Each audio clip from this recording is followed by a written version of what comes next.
Maverick's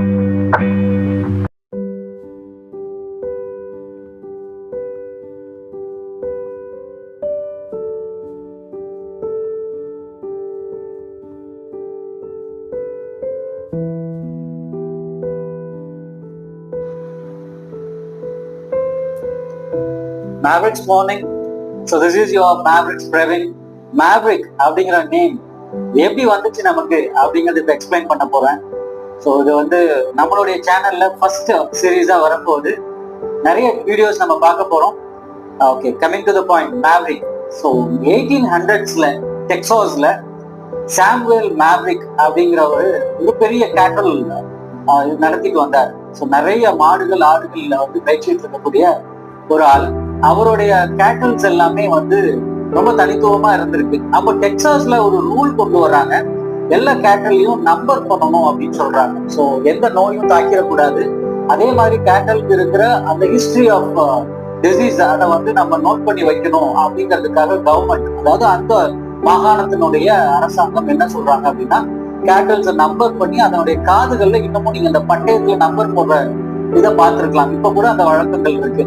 so அப்படி போட சொன்ன பொழுது இந்த சாமுவேல் மேவ்ரிக் மட்டும் என்ன பண்றாரு அப்படின்னா, இல்ல அப்படி என்னால என்னுடைய மாடுகளுக்கு அது பண்றதுக்கு நான் அனுமதிக்க மாட்டேன். என் மாடுகள் வந்து சுதந்திரமா இருக்கக்கூடியது.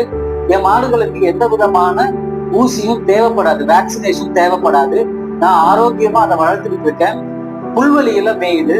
அதனால எந்த விதமான நோய்களும் தாக்குறதுக்கான வாய்ப்புகள் இல்லைன்னு அதை எதிர்த்து போராடி அவருடைய பண்ணையில இருக்கக்கூடிய மாடுகளுக்கும் ஆடுகளுக்கும் அதுக்கு விளக்குவாங்க.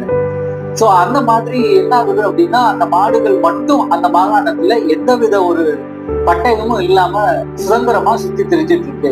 இத பாக்குற மக்கள் நாளடைவுல என்ன பண்ணிட்டாங்க அப்படின்னா, எந்த ஒரு கட்டுக்குள்ளையும் வராத மிருகங்களுக்கு, மாடுகளுக்கு மேவ்ரிக் அப்படிங்கிற பேரை சொல்லி கூப்பிடுறதுங்கிறத வழக்கமா வச்சுக்கிட்டாங்க. அது நாளடைவுல வளர வளர என்ன ஆகுது அப்படின்னா, இந்த காடுகள்ல சுதந்திரமா சுத்தி திரியக்கூடிய குதிரைகளுக்கு அந்த பேரு மேவ்ரிக் அப்படிங்கிற பேரு உறுதியாகும். சோ காடுகள்ல அதீத சக்தியோட, எந்த ஒரு கட்டுப்பாட்டுக்கும் அடங்காத, பிடிபடாத, இல்ல வளர்ப்புக்கு வளராத மாடுகளையும் குதிரைகளையும் மேவ்ரிக் அப்படின்னு சொல்லி கூப்பிடுறது வழக்கமா மாறிச்சு.